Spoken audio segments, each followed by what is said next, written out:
a modern myth, or physical reality?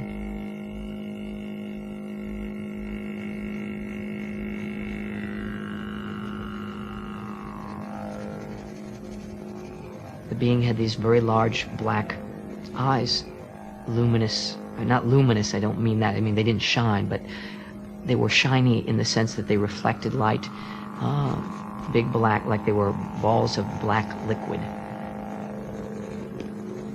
Grey, small, about 3 foot high, with great black eyes. You can't really see their mouths. You sort of know there's a nose there, but there isn't a nose there. They're ugly. They're gray in color, light to dark gray. Their bodies are incredibly thin and small in comparison to their large heads. And they're scary. Last year, a poll claimed that almost 4 million Americans are the victims of alien abduction. Around the world, thousands of people have come forward to describe an experience that is consistent and terrifying. They say that their captors are an alien race called the Greys. The stories have caught the media's imagination and sparked a growing public controversy.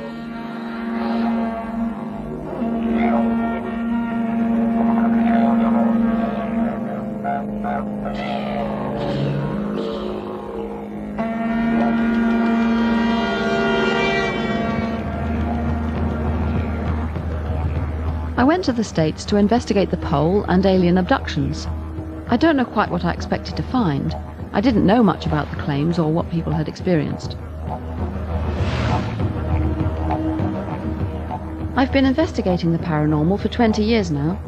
I've studied telepathy and clairvoyance, out-of-body and near-death experiences, ghosts and poltergeists, but in all that time I've never really found anything that convinced me there was anything paranormal going on.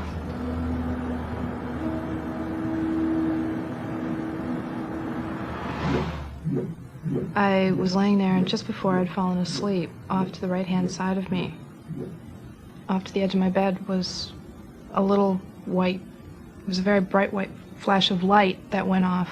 And then we proceed, almost always, to go into the light, and the light kind of acts as a source of energy to take us to that crowd. And I saw 3 beings walking out of the field towards me. They were very frightening. They were kind of walking in lockstep. They were small gray creatures wearing like blue cloaks or robes. At that point, something caught my attention on the other side of the field, and I turned and I saw another being, which when I made eye contact with it, all the fear went away immediately. It was the most intense emotions that I've ever felt at any time in my life. No big speeches, hi, we're here to save you, or, you know, what, take me to your leader, or anything like that at all. It was just very rudimentary kind of thing you'd say to an animal at a veterinarian's. Don't worry, we're not going to hurt you. This will only take a little while. Relax, this is going to be over soon.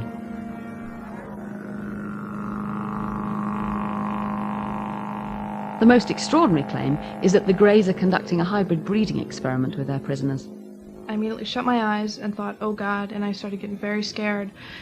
And then the next thing that followed after that was that my legs were being spread apart.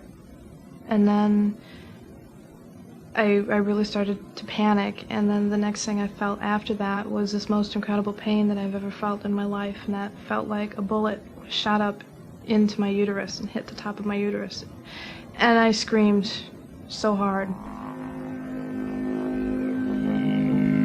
Sometimes you can see the fetus being removed and taken away to be put into the columns. Most times I just know it's happening, though from my vantage point on a table with my legs in the air, I can't see too awful much about what's going on or describe in detail how they do it. In like little glass boxes, I've seen these babies. Their bodies are very, very tiny. They look very thin and emaciated almost, and they're very quiet, and they don't move. And it's almost a very sad picture for some reason. And there's again the mist and the light and we kind of just go out, follow the light, and then we're taken back and put exactly where we were when we left. If I was sitting up reading a book, I'm put back sitting up reading a book. I don't care for them much. I don't care for their intrusion in my family and my life. I don't like that at all. I don't like them at all.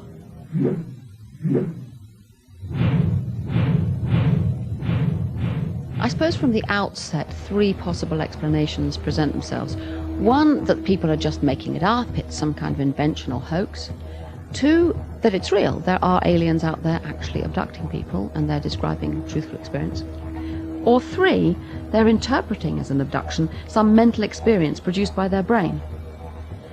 What's particularly striking about the abduction stories is how consistent they are. People report the same kind of experience again and again. Now this could be because they've all met the same kind of alien, or it could be because similar things are going on in their brains.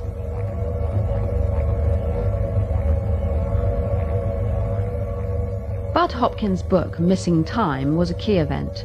People who had periods of missing time, when they couldn't remember what had happened to them, began to go to therapists and asked to be hypnotized to see if they could find out what had happened. And lo and behold, lots of accounts of abduction experiences were recovered. Bud is one of the designers of the poll that made those extraordinary claims about nearly 4 million Americans being abductees. He's come across abductees from all walks of life. I have worked now with, I've had 7 psychiatrists come to me because of their own personal abduction experiences. I've had probably 10 or 12 police officers. I had a full colonel in the Army recently. I had a NASA scientist. I've had people who are prominent in show business and in just plain folk, children, adults, and so forth. People from all racial, ethnic backgrounds, virtually a cross-section. And these people are all very frightened, traumatized, confused, wondering, am I crazy? What's the matter? How can this be real? Hoping it isn't real. And there doesn't seem to be any particular pattern to the reason these people have been selected. How many people are we talking about altogether? Well, I have worked myself in total numbers with probably 450 or so abductees. That's in depth with these people over the years.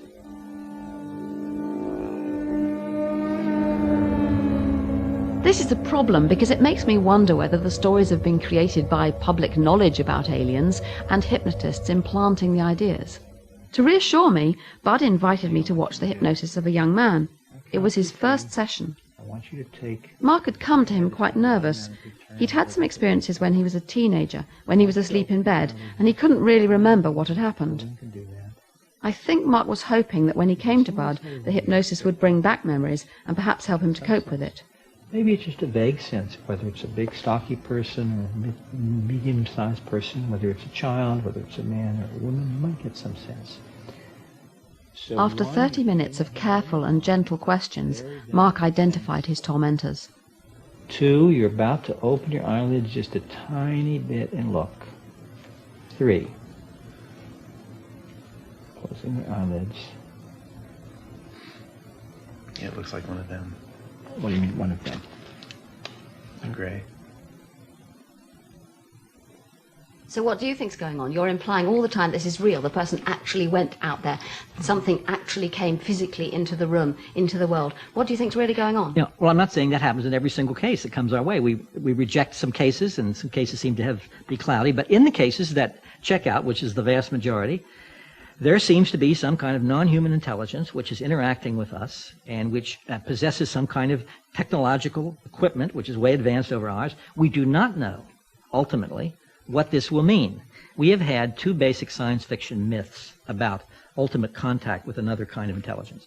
Either they're going to be body snatchers, invaders from Mars, come to do us in, or they're going to be these wonderfully benign, helpful people here to help you with the ozone layer. We have gotten no evidence whatsoever that either of those 2 explanations fits. What does seem to fit is that whoever they are here for their purposes with their agenda. And they are trying to do this, it would seem, with a minimum of disruption of the lives of the people who are the involuntary specimen that they're dealing with. Some people have more than one experience. They have multiple abductions. This often starts when they're very young, in early childhood. They can get taken by the aliens many, many times. I've had pretty regular visits. They used to be very sporadic and maybe once or twice a year. And about the 1989-90 time frame, they got to be more regular. Mary's bedroom walls are covered with drawings of the Greys. Have these helped create vivid dreams? I don't believe that the experience of having an interaction with these extraterrestrial beings and dream state is anything similar at all. In the dream state, it's really more of sort of a constant flow, and the state of consciousness when you're awake is quite vivid to people, and they definitely know what they're perceiving and what they're seeing and what they're hearing. And when you interact with these beings, you know what you're seeing, you know what you're hearing, and it just there's no way that you can confuse the two. I work in the defense industry, and I have a very mainstream 9-to-5 conservative job, and I am not a person that most people would suspect this is happening to. I think a lot of people feel that individuals who claim to be abducted are people living in some backwoods society that, you know, are just having some type of a mental illness of some kind. And I think it's important for people to know that the average, responsible, highly functioning adult person in the society is having these experiences. I think it's obvious that these people are not hoaxers. Something really did happen to them. But I can't accept that an alien race could wipe out our memories, but we could still manage to recover them so easily. On the other hand, the stories I've heard sound so convincing, and the abductees seem so plausible. And there are many people who believe their stories. Amongst them is one of America's best-known psychiatrists, John Mack. When I first heard that there was an artist in New York named Bud Hopkins who took seriously the stories of people who reported being taken by alien beings into spacecraft, I thought he must be mad and he's talking about some new form of psychosis.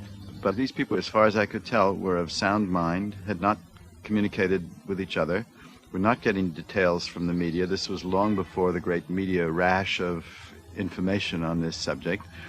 They were reluctant to come forth, and they described similar stories in great detail and were shocked when they would hear that someone else had had a similar experience. And the only thing as a psychiatrist that I knew that behaved like that was real experience. John, you have a very high profile, and the fact that you're a professor at Harvard tends to make people believe you. I mean, do you think you could be seriously misleading people about what's going on here? What are the other possibilities? Dreams, for instance. Dreams do not behave like that. Dreams are highly individual. One dreams according to what's going on in your unconscious at that particular time, and the dreams of one person are quite different from those of another.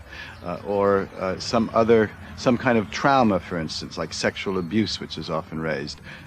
Creating a story which replicates your abuse story. The replicated story is very similar to the original abuse. Frightened of men entering your room, but it's vague, it's general. You don't have a highly complex narrative of an altogether different sort. I would never say, yes, there are aliens taking people. I would say there is a compelling, powerful phenomenon here that I can't account for in any other way, that's mysterious. There isn't a single case of an alien abduction story that fulfills my criteria that has turned out to be anything else. And yet I can't know what it is, but it seems to me it invites some kind of deeper, further inquiry. The first psychological study of abductees has been done at Carleton University, Ottawa. John Mack can perhaps afford to leave a question like, do aliens really exist, hanging in the air? But as a psychologist, it's my job to answer that question. First of all, are they mentally ill? Well, there's a stereotype out there that they're crazy people or social marginals, undereducated people, that kind of thing. And is that true? No, it's not true. It's not true. Well, what we did was we actually placed ads in the newspaper asking for people who had had any kind of UFO experiences. And some of them were abductees, some of them had seen lights in the sky or had other experiences of something that they termed to be a UFO or aliens. We interviewed them. This is one-on-one. I did all the interviews and asked them about their experiences, got as much detail as we could from them, and then we administered a battery of questionnaires that are supposed to assess things like mental illness, well-being, fantasy proneness, IQ. So we gave them a whole slew of things. We found that they went to university, intelligent people with children and families and lives. We did find differences on measures of fantasy proneness, imagery, that kind of thing. Does that lead you to think that those abduction experiences are just a question of fantasy? No. We're talking about normal people who have a relatively higher propensity for imagery and fantasy and that kind of thing.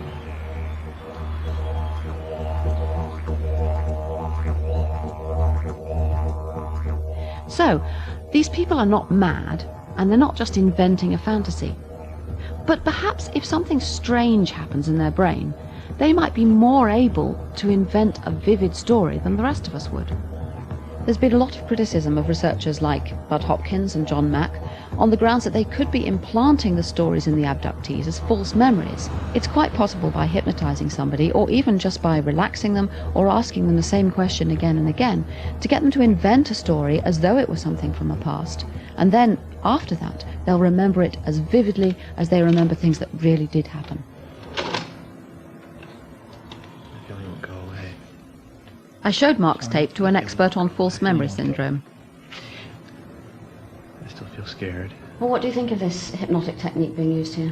Well, you just have to be so careful with hypnosis because it is a sort of chameleon. It has this nasty habit of people giving you, if you like, what they perceive you want.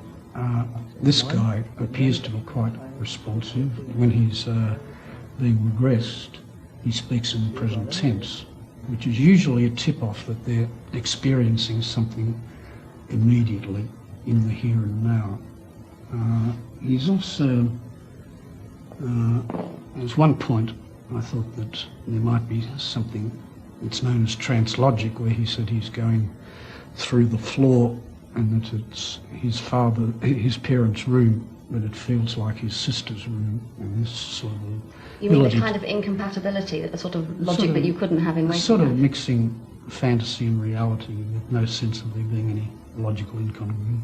You see the walls in the bed there? I see the walls in the bed, but I feel higher now than that. I must feel like I've gone through the ceiling. Mm-hmm. My own feeling is that most of the work has been done before hypnosis even started. Bud helped to design this questionnaire, which is meant to identify the people who may be abductees. He's also trying to warn them that there are some dangers that lie ahead in being hypnotized, in revealing an abduction in their past. Well, the questionnaire is a quite interesting one.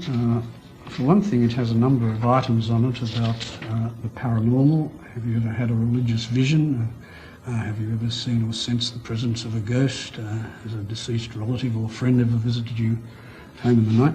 We know that there is a quite reasonably robust correlation between belief in the paranormal and the ability to be hypnotised.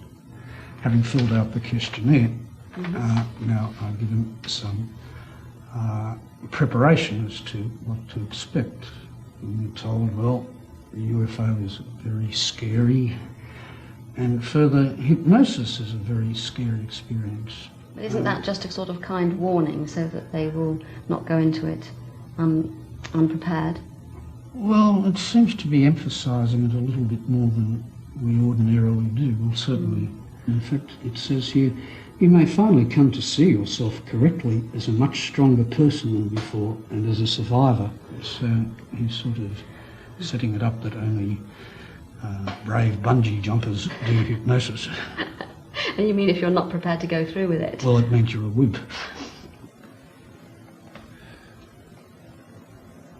I feel like I'm not in control. Don't most of us believe that we can really tell the difference between our memories and our imagination? I guess most of us believe it, but in fact it's not necessarily what happens.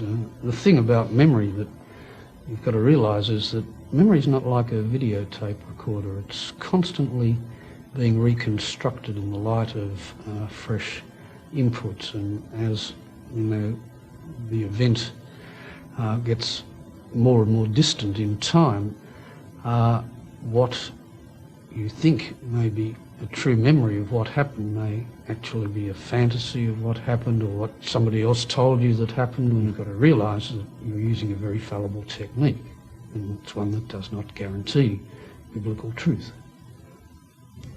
We're going to go back. This is a very good example of how simple it is to create false memories. You only have to relax someone, and if they have the right expectations, it's very easy for them to invent all sorts of vivid experiences, especially if they're the sort of person who has good imagery in the first place. All kinds of paranormal experiences can be created. Marianne is not an abductee. She's being regressed to a previous incarnation, a prior life. Getting younger and younger. 2, 1, and 0. I didn't do very much. In fact, it's even more interesting in Marianne's case, because she doesn't have this earlier prior belief in the reality of prior life. It would be even easier with someone who comes in with a positive belief. In her case, I only know that she's a high hypnotizable subject, that she has very good imagery ability. She's able to become very much absorbed into the internal images that she creates. So I just give her the occasion to do so. I was falling. You were falling? I fell off a tree. You fell off a tree? Are you okay? Yeah, it scared the heck out of me. At first, when he mentioned that we're going back in time, everything goes kind of blank. Anyway, for me, it went kind of blank. And then it was like I was traveling very, very fast, like a small bullet. And how old are you? About 8. What's your name? Clifford. Clifford. Well, I was an 8-year-old boy, and I felt I was a bad little boy. And just at the moment when Jean-Roch said, okay, we're going to come back, I was starting to feel a little nauseated, and I think I was on my way to mischief. I don't know why. It was just a feeling that I had. And tell me, this may be a difficult question for a little boy of 8, but do you know what year it is? 1750 something. Okay. The memory that I have of this past life is just as vivid as my other memories, just as real. And I would even say, well, because it's fresh right now, it's very, very intense. There are many similarities between whether you're talking about ritual sexual abuse, creation, past life regressions like we did, or even extraterrestrial abductions and kidnappings. All of these memories are reconstructed in the same way. Except if you can independently corroborate these memories, there are no way to differentiate them. If you take the case, for example, of a E.T. kidnapping, well, usually a person will come in with one experience that surprised them. And then they will be hypnotized, and slowly and gradually, over repetitive testing and recalls, the memory will take shape, and it will become more detailed, and will also take reality value. It's the same thing that we just did here. If I was to re-hypnotize Marianne repetitively, going back to the same life, then she would start having a much larger history, richer history of that life.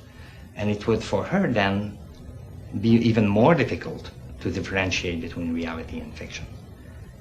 Where are you? I'm in the countryside. Studies show very clearly that what hypnosis does is that it increases productivity. It makes you talk more, but most of it's error. Hypnosis is the biggest red herring in this one could possibly imagine. Even more important than that is the fact that we have hundreds of abduction accounts remembered without hypnosis. Hypnosis is only useful to help flesh things out, and everybody remembers pieces of the experiences to begin with at the minimum. But I have numerous cases where people remember the whole thing from beginning to end without hypnosis. This is not heavy evidence of anything. This was really for him. This was for him to kind of ventilate some experiences he was having. The cases that have a lot of weight as evidence are ones in which there are other witnesses or physical marks. There's all kinds of physical sequelae which accompany the experience. I have always gone to cases where there was more physical evidence and more witnesses. I think that's the point. If one case or 10 cases are valid because of the number of witnesses, the number of physical evidence, the numbers of points of view that are involved in it, and those are valid, then a case like this can very easily be valid too, even though it doesn't have that weight of evidence. The trouble with the scars is that they could have come about in any way. They are interesting, but I couldn't say that they were done by aliens. and nor can any doctor.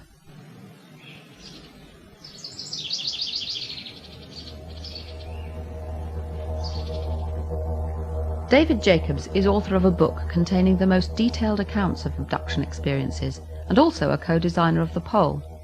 People will describe an object being inserted by a needle-like device way up their nose. They hear a crunching sound as it passes the cartilage, goes all the way up, we think, towards their pituitary gland. Then the instrument is removed and the little BB or ball-like object on the end of it is gone. How come we haven't got any of those implants and can't see them? Well, of course, we've known about this for quite a while. We've come close, I must say, many times. We've had about 20 cases where people have sneezed these out or blown them out of their nose in some way. Each time they did not realize that they had been involved with the abduction phenomenon and thought they'd inhaled something and thrown it away or put it away for safekeeping, and over the years they got lost. In the CAT scans and MRIs that we have had, what will appear will be a little white, let's just say, density on the film surface. Now that density immediately goes into debate right away. It could be an artifact from space, it could be a calcium deposit, it could be anything. The only way you can find out for sure is actually operating and literally opening up their skull and looking at it. White spots on scans are not exceptionally rare. They're seen in many clinical cases. We do have other forms of physical evidence. One of the things that I first noticed years ago was that people were returning from these events with unusual stains on their clothes that seemed to make no sense. Stains on their underwear, on their night clothes, or whatever they were wearing to bed. We sort of know how they got these stains. Here are some of the stains. If you can see this here and this here. Yeah, this is an odd one here. Yes. So what do you think is happening? How are they getting these? Well, when they're laying on the table, sometimes these beings will use a solution on their body. We think for neurological testing. We're not exactly sure of that, but the evidence seems to suggest that. But the stains are unusual, and we've had them analyzed by a number of different laboratories now. And what you get is just sort of odd combinations of substances. There might be some nitrogen, there might be some sodium, there might be some, various different chemical substances, none of which prove that this is something alien, for example. And you don't think there's some way they could be trying to make their stories more plausible by going home and pouring cleaning solution or something? Well, I suppose that's always possible. The people who come to me are very, very sincere and very distressed and very worried about what's happening to them and worried about their families. And most of these people hope that wish it had never happened in the first place and hope that it never happens again. No objects of alien origin have ever been identified. The problem is that people want the evidence to be more convincing than it is. But everything you see and everything you hear is coloured by what you expect to be there. Listen to this tape.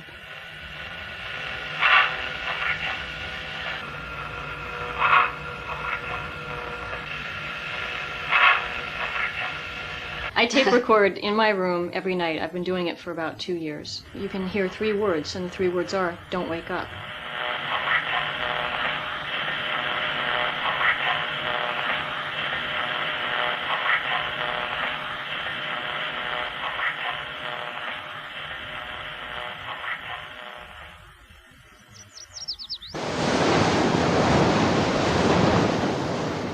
It would change things completely for me if there were convincing hard evidence, but there really isn't any solid corroboration. But what about the small number of abductees who don't need hypnosis or therapy? They wake with full recall of their experiences. I wonder if psychology can still explain this. Could the abductees be reinterpreting some other experience using cultural influences from the 20th century? Hardly anyone alive in North America now, or in most of Europe, can have failed to have seen science fiction movies, E.T., Close Encounters, all sorts of images of aliens. They're part of our culture. I've come across many other kinds of paranormal experience in which people have a strong story and detailed descriptions, such as when they come near death and go to heaven and describe green fields and brightly coloured flowers. But the strongest echoes I hear in the abductees' stories are of a familiar experience, sleep paralysis. This can happen not just when you're asleep, but when you're driving along, when you're exhausted or under stress or very tired. Bright lights can trigger it too. Sleep paralysis has happened to me. It's essential for dreaming that our bodily muscles are paralyzed so that we don't act out our dreams. Usually this happens when we're fast asleep, but just sometimes the mechanism goes wrong and we're still awake while the body's paralyzed. It's a terrifying experience. You're asleep, but you're awake. You're paralyzed and you don't know why. You feel as if you can't breathe, and sometimes there's a sense of presence. the feeling that there's someone there even if you can't see them. Surveys show that about a quarter of all people have had sleep paralysis, and of these, 85% had a sense of presence.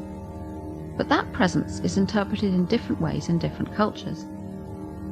For example, the grey ghost appears in the jungles of Southeast Asia, and it's even travelled to the United States with the Hmong people, refugees from Laos. It's one of the reasons you know what kind of a thing it is. You cannot move at that time. You cannot even turn, even move your hand or leg or body. Just come and press on your chest and tickle, and then sit on top of your body. Sometimes you wake up after that goes left, but sometimes make you deep sleep. Do you have any idea why it picked on you? I have no idea. You've not done something terrible? No. And how many times has it happened to you altogether? I could not count when I was a young man in my country, but it happened to me in Philadelphia here. Does it still happen to you? Not about 5 years ago. Because I have the picture of Jesus Christ hang on the wall, and then since then never happened to me.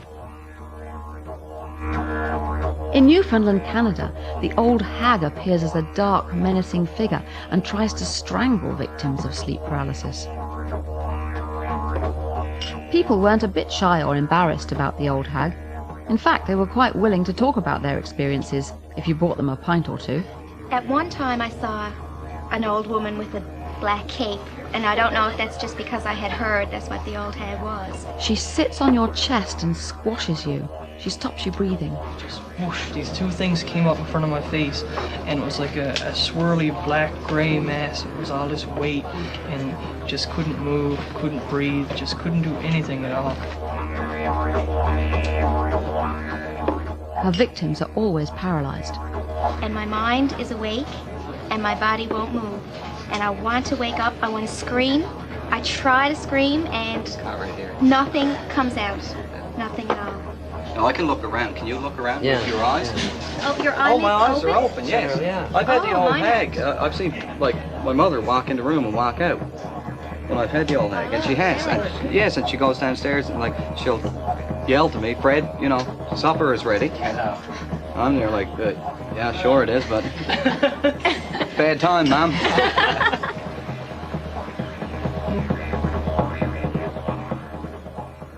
So did the first psychological study find sleep paralysis under the technological gloss of alien abductions?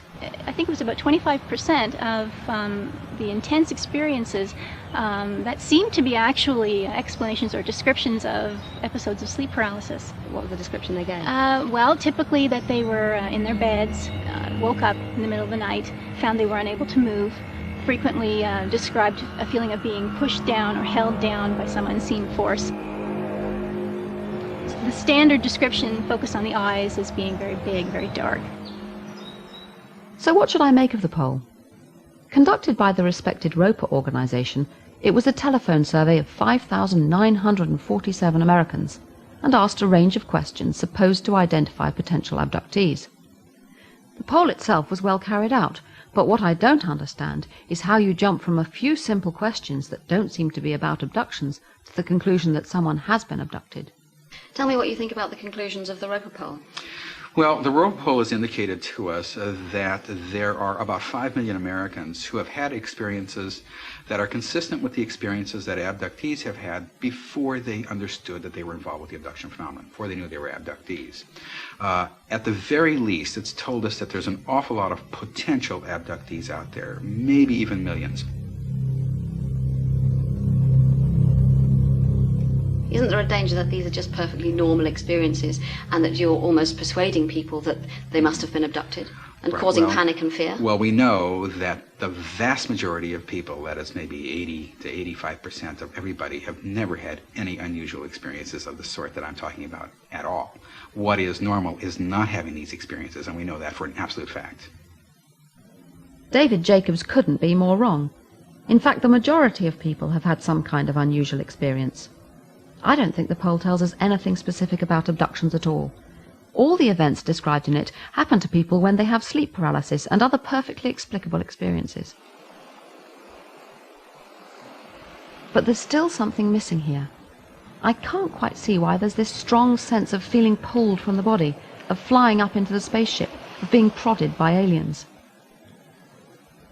Sleep paralysis can get us so far, but I don't think it can explain the whole experience. It doesn't, for example, have the familiar journey, being taken out of the bedroom and far away. Nor does it have the sexual aspects, which are so common amongst abductees. But these do appear in ancient myths, such as the incubus and succubus, demons who come along in the night and have sexual intercourse with people against their will. Their purpose is to produce half-devil, half-human babies.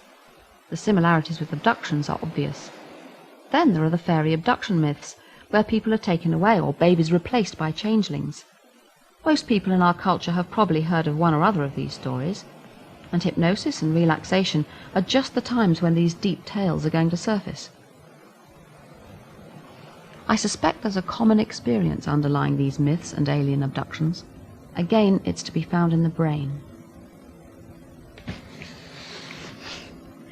Actually, this is my son, Jolien, and I can use him to demonstrate what might be an explanation of abduction experiences.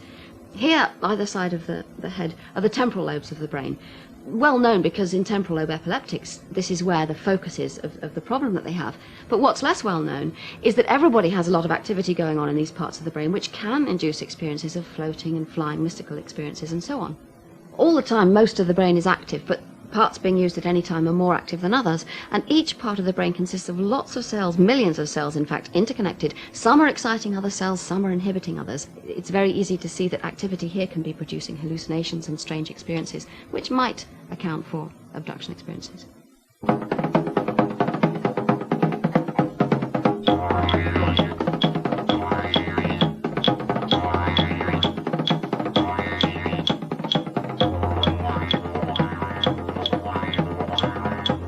Creative, artistic individuals are especially susceptible to temporal lobe seizures. These misfirings can be common, but are normally very mild. They can happen without warning and are very hard to study. And so one scientist has resorted to an artificial means of creating them. The chamber of Professor Michael Persinger.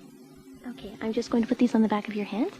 In here, he has stimulated the temporal lobes of many volunteers, producing strange experiences. I was to be his next guinea pig. Is it too tight? No, that's fine. The helmet is a modified motorcycle helmet within which are embedded solenoids on both sides. The magnetic field is generated across the temporal parietal area. We can control the right hemisphere or the left hemisphere. This particular experiment will be both hemispheres stimulated. Effectively, the brain works on electromagnetic patterns. In the past, the experimental patterns have been really simple, and hence the effects have been almost non-existent. What we have done with computer technology is generate complicated fields that imitate what the brain does, so we can talk to the brain. But effectively, we can generate patterns which imitate the basic sequences of the fundamental processes that have to do with memory, perception, and general experiences. Do you mean that you could, at least in principle with a system like this, give someone a precise kind of hallucination? Technically, it would be called a hallucination because you're directly stimulating the brain, as opposed to going through the traditional senses. We'd have to be very cautious, and one should always be cautious, because the minute you force the brain to do something, you risk the possibility of seizures. How's that? Is that comfortable? Yes, it's fine. Your ears aren't squished or anything? No. Okay.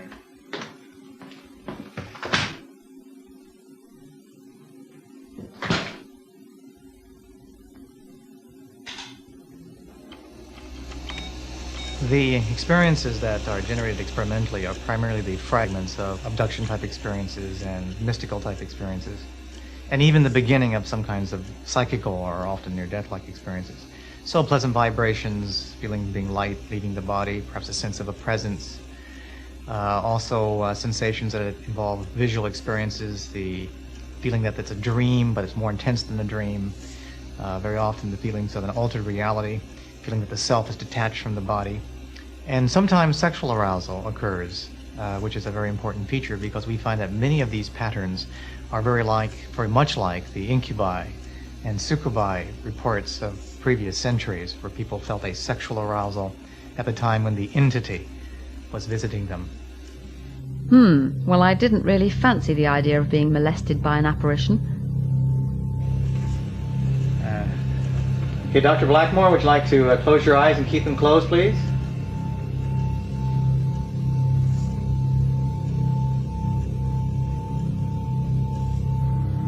I'm rocking again.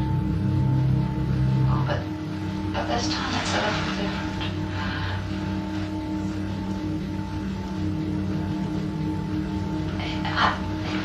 It's as though something's got hold of my left leg and my ankle.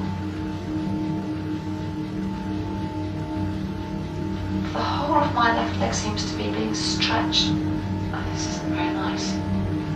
Horrid. It's as though something's pulling me, but I can't see what it is doing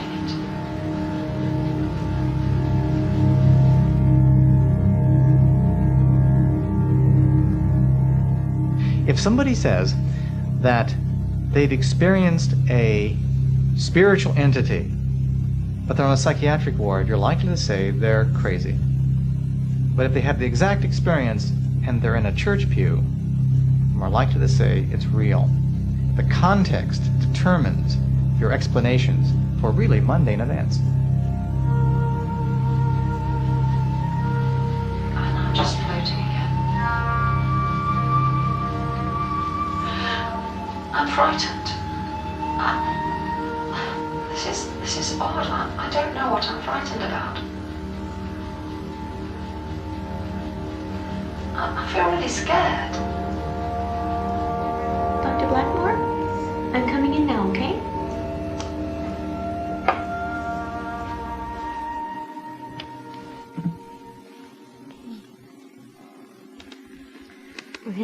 Oh, it was much later.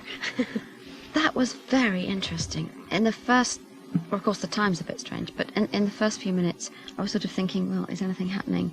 And ought I to say anything? And then suddenly, it was perfectly obvious this wasn't, as I've normally been in rooms like this, and had interesting visual images. It wasn't like that at all.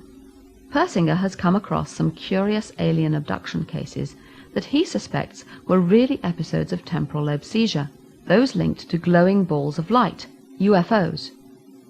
Our data indicate that for some of the more well-known cases, such as Travis Walton, and some of the classic ones where there was a ball of light either directly observed or recalled or other people saw it, and the person came close to the ball of light and suddenly they had a seizure-like effect where they were knocked unconscious or they had tingling sensations, yes, that's a direct impact on the brain.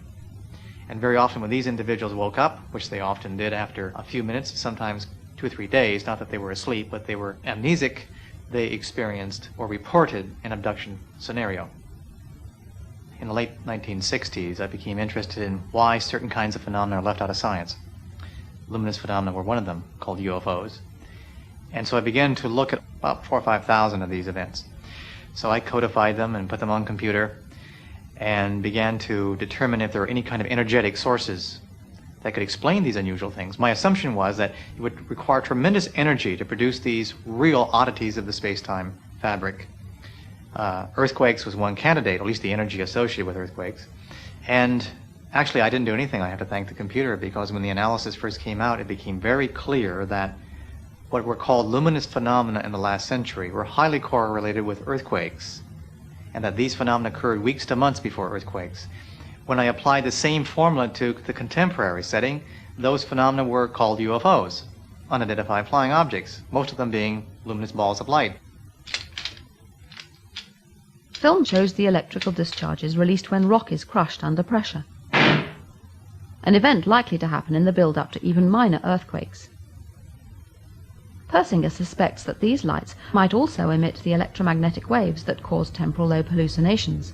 Apparitional phenomena preceding earthquakes are really quite common. The large earthquakes that have struck in Quebec and parts of British Columbia, there are a lot of historical data about, have reported apparitions, and very often it was framed in the beliefs of the time, i.e. the graves had opened up and the apparitions have come out. The correlation is there. We now know it's a natural process, but it's still an enigma with respect to what the mechanism is. Lights before tremors are frequently seen. Linking seismic events to UFOs and abductions seems far-fetched, but perhaps no stranger than the experience I had in Persinger's chamber, where he mimics natural misfirings of the brain. And going into that chamber made a big difference to me. It was as though the missing pieces came from there. The sense of anger and fear, of being pulled and manipulated by something I couldn't see. In this case, I knew it was produced by a simple change in the brain, but if that happened to me at home in bed, I would be desperate to find some explanation for it. I can even imagine that if I'd heard of alien abductions, I might wonder whether I was an abductee and seek out a therapist to find out. And no matter how careful the hypnotist is not to cue you, if you're able and willing to provide lots of details, you will, and you'll then remember those as though the events really happened.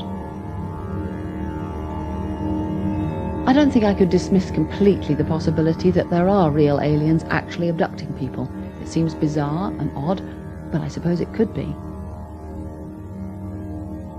Have 4 million Americans been abducted? In the end, I don't think the poll tells us anything like that at all. It just confirms what we already knew, that most people have some strange experiences that they can't explain. I wish more research were being done into this, but until then, I think I still might keep an eye on the skies.